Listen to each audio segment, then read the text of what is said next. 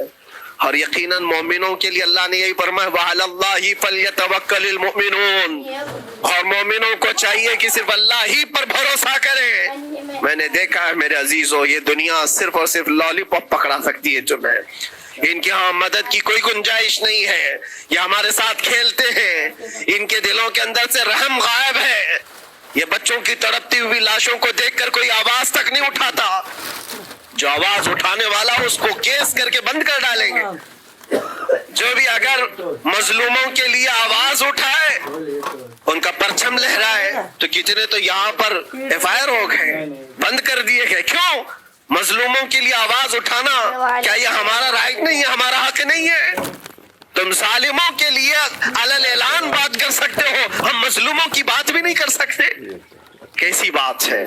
میرے عزیزو، ہم جس دنیا میں جی رہے ہیں، اسی لیے میں آپ سے کہتا ہوں اٹھو وہ گھر نہ حشر نہ ہوگا پھر کبھی، دوڑو کہ زمانہ چال اپنی چل گیا، قوت عشق سے ہر پست کو بالا کر دو، دہر میں نام محمد سے اجالا کر دو۔ تمہارے پاس طاقت و قوت نام کی کوئی چیز ہے تو وہ ایمانی طاقت ہے، باقی کوئی چیز، کوئی طاقت و قوت تمہاری مدد نہیں کرے گی، وہ قوت ایمانی ہے جو بدر میں صحابہ کے ساتھ تھی، وہ قوت ایمانی ہے جو احد میں بھی صحابہ کے ساتھ تھی، وہ ایمانی طاقت و قوت کا جوش ہی ہے جو 4000 ہوتے تو 40,000 پہ بھاری ہوا کرتے تھے، وہ ایمانی طاقت و قوت ہی ہے جس پہ اللہ کی مدد اور نصرت آتی ہے۔ آج مومنو، آپ سب سے زیادہ اللہ پر توکل کرو، اللہ پر بھروسہ کرو۔ میں نے دیکھا ہے میرے اپنے معاملات میں 8 مہینے تک میں اسٹرگل کرتا رہا، پل پل دیکھتا رہا، اور ایسی زمین پر مجھے لٹایا جاتا جہاں فرشی بھی نہیں ہے، پتھروں کی زمین پر لیٹ لیٹ کر کے ہماری کمر ٹوٹنے پر آتی، اس وقت لوگ یہ کہتے فلاں کی طرف سے مدد آ جائے گی، فلاں کی طرف سے مدد آ جائے گی، ہم نے یہ لائن بھی لگا دی ہے، یہ سورس بھی لگا دیا ہے، ہر طرف دیکھتا رہا، اخیر میں پھر یقین ہوا مدد کہیں سے نہیں، میرے پروردگار سے ہی آئے گی، اللہ ہی مدد کرتا ہے مومنوں کی۔ بس یہ ہے کہ صبر ضروری ہے اور تھوڑی مصیبت اٹھانا ضروری ہے، اس لیے کہ مزاج ہے اسلام کا، اسلام زندہ ہوتا ہے ہر کربلا کے بعد۔ اپنی قربانیاں دو اور قربانیاں ضائع نہیں ہوتی، رنگ لائیں گی، ہماری شہادتیں رنگ لائیں گی، ان بچوں کی شہادتیں رائے گاہ نہیں جائیں گی جو 40,000 کے قریب شہید ہو چکے ہیں، وہ رنگ لائے گی۔ فتح بیت المقدس کے لیے ان کی قربانیاں، ان کی شہادتیں ایک عظیم باب بن کر کے نکلیں گی، ایک عظیم دروازہ بن کر کے نکلیں گی۔ آپ انتظار کرنا، وہ دن قریب آ رہا ہے جس کے متعلق میرے مصطفیٰ نے بشارتیں دی ہیں۔ ایک وقت وہ آئے گا جب امام مہدی کا ظہور ہوگا اور صرف پرچم اسلام لہرائے گا، وہ دن آئے گا، یہ قربانیاں ضائع نہیں جائیں گی میرے عزیزوں۔ اور اللہ کریم نے قرآن میں فرمایا، آپ لوگ ڈرتے ہوں گے مولانا پھر سے یہ ساری چیزیں بول رہے ہیں، ان کو برا لگے گا، ان کو برا لگے گا، بہتوں کو برا لگے گا، یہ میری بات نہیں، قرآن کہتا ہے وَلَوْ كَرِهَ الْكَافِرُونَ وَلَوْ كَرِهَ الْمُشْرِكُونَ۔ اللہ قرآن میں فرماتا ہے يُرِيدُونَ لِيُطْفِئُوا نُورَ اللَّهِ بِأَفْوَاهِهِمْ، لوگ تو چاہتے ہیں اللہ کے چراغ کو اپنے منہ کے پھونکوں سے بجھا دیں، اللہ کے چراغ کو اپنے منہ کے پھونکوں سے بجھا دیں۔ اللہ کا چراغ اسلام ہے، اللہ کا چراغ یہ قرآن ہے، اللہ کا چراغ رسول پاک کی ذات ہے، اور ظالم یہ چاہتے ہیں اپنے منہ کے پھونکوں سے اس چراغ کو بجھا دیں، اور قرآن کہتے ہیں واللہ متم نورہ، اللہ تعالیٰ اپنے نور کو، اپنے چراغ کو مکمل کر کے رہے گا اور پوری دنیا میں غالب آ کر رہے گا۔ آخر میں یہ جملہ اللہ نے فرمایا اگرچہ کافروں یہ بات ناپسند کرتے ہو، اگرچہ مشرک یہ بات ناپسند کرتے ہو، میں نہیں کہہ رہا، اللہ کہہ رہا ہے یہ بات تو بری لگے گی ہی۔ ایسا کیوں بولتے ہیں؟ اس لیے کہ یہ ہونے والا ہے جو قرآن نے کہا۔ یاد رکھو، زمین اوپر جا سکتی ہے، آسمان نیچے آ سکتا ہے، لیکن میرے رب کا فرمان کبھی ٹل نہیں سکتا۔ جو قرآن نے کہا ہے وہ ہو کر رہے گا، اور اسی پر ایمان ہم سب مومنوں کی شان ہے، ہم سب مومنوں کی شان ہے۔ بس آپ کے لیے ذمہ داری یہ ہے، آؤ ان برائیوں کی وادیوں سے جس میں پڑے ہوئے ہو، نوجوانوں سے میں گزارش کرتا ہوں تمہاری نمازوں کا حساب کر لو، تمہارے اپنے اعمال کا حساب کر لو۔ اللہ کی مدد کو پکارتے ہو تو یقیناً اپنے چہرے صاف تو کر لو، اپنے دلوں کو پاک تو کر لو، اپنے اعمال، اپنی پیشانیوں کو مسجدوں کے سجدوں سے سجا تو لو۔ پھر مانگنے میں تمہیں ایک مزہ بھی آئے، ایک لطف بھی آئے، رحمان کی بارگاہ میں ہاتھ اٹھائیں تو آپ کو لطف بھی آئے، اپنے لیے بھی اور مظلومین کے لیے بھی مانگنے میں مزہ تو آئے۔ لیکن جب آج ہاتھ اٹھاتے ہیں تو پھر یہ دل میں بات آتی ہے، فجر تو قضا کر کے سویا تھا، عشاء تو پڑھا نہیں تھا، اور میرے حالات یہ ہیں، حرام کھایا ہوا ہے، کسی کا مال غصب کیا ہوا ہے۔ ان تمام معاملات کو لے کر کس طرح سے ہاتھ اٹھاؤ گے اللہ کی بارگاہ میں؟ پہلے اپنے آپ کو پاک کر لو میرے عزیزو۔ جب صاف ستھرے ہو جاؤ تو پھر اللہ کی مدد بھی آئے گی۔ اس لیے کہ دنیا میں ہم نے دیکھا ہے، صاف پیالہ لے کر کے آؤ گے تو دودھ بھی ڈالا جا سکتا ہے اور مٹھائی بھی دی جا سکتی ہے، لیکن پیالے میں ہی کیچڑ بھر کر کے لاؤ تو دودھ دینے والا کیا اس میں دودھ ڈالے، اور مٹھائی دینے والا کیا اس میں مٹھائی ڈالے۔ یہ تو دنیا والوں کا دستور ہے، بلا تشبیہ و بلا تمثیل۔ اپنے پاک دلوں کو لے کر اللہ کی بارگاہ میں جاؤ تو فوراً تمہارے لیے مدد بھی آ جائے، فوراً مدد بھی آ جائے۔ اللہ کریم ان غزہ کے نہتے اور مظلوم مسلمانوں کی فتح کو سدا قائم و دائم رکھے، اور ان کے ٹوٹے پھوٹے بکھرے گھروں کو اللہ تعالیٰ پھر سے آبادی عطا فرمائے، ان کے کمزوروں کو مولا طاقت و قوت عطا فرمائے، ان کے شہیدوں کو مولا اجر عظیم نصیب فرمائے، ان کی بیواؤں کو مولا صبر جمیل عطا فرمائے، ان کے یتیموں کو مولا طاقت و قوت عطا کرے، ان کی مسجدوں کی آواز اور ان کی گونج کو مولا پھر سے بلندی عطا فرمائے، اور ان کے صبر اور ان کے استقامت اور ان کے حوصلے کو مولا پورے دنیا کے مومنین کے دلوں میں قائم عطا فرمائے۔ ان کے ہر طرح کے حوصلے، ان کے صبر اور ان کے مجاہدانہ استقلال کو مولا ہم سب کے لیے ذریعے نجات عطا فرمائے۔ ہماری نسلوں کے لیے اللہ تعالیٰ ایک سبق آموز حکایت عطا فرمائے۔ مولا کریم تیرے دربار میں دعا ہے، ہم سب کو بزدلوں کی جماعت سے نجات عطا فرما۔ مولا ہم کو منافقین اور مشرکین اور کافرین کے وسوسوں اور ان کے تمام فتن و شرور سے محفوظ فرما دے۔ ہم سب کو ظالموں کے ظلم سے بچا، فتنوں کے فتنے سے بچا، شرین کے شر سے بچا، حاسدین کے حسد سے بچا، جلنے والوں کی جلن سے محفوظ فرما۔ خدایا قدیر و جبار، آخری سانس تک ہمارے ہاتھوں کو غیروں کے سامنے پھیلنے سے محفوظ فرما دے۔ تو اپنا اور اپنے حبیبوں کا محتاج بنائے رکھ۔ وآخر دعوانا ان الحمدللہ رب العالمین۔ السلام علیکم۔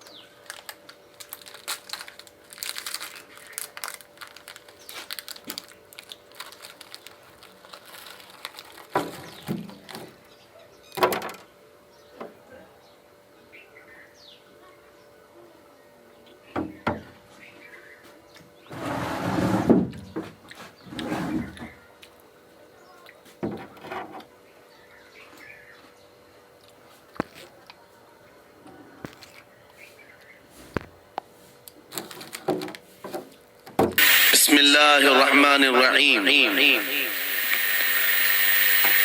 ان اولیاؤہ الا المتقون، صدق اللہ مولانا العظیم۔ بارگاہ رسالت معاب صلی اللہ تعالی علیہ وسلم میں ایک بار درود پاک کا ہدیہ پیش کریں۔ اللہم صلی علی سیدنا و مولانا محمد معدن الجود والکرم وآلہ واصحابہ الکرام وابنہ الکریم وبارک وسلم صلاة دائمتا سرمدا ابدا۔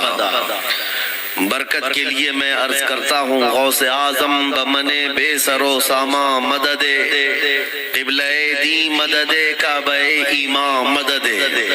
واہ کیا مرتبہ اے غوث ہے بالا تیرا، اونچے اونچوں کے سروں سے ہے قدم اعلیٰ تیرا۔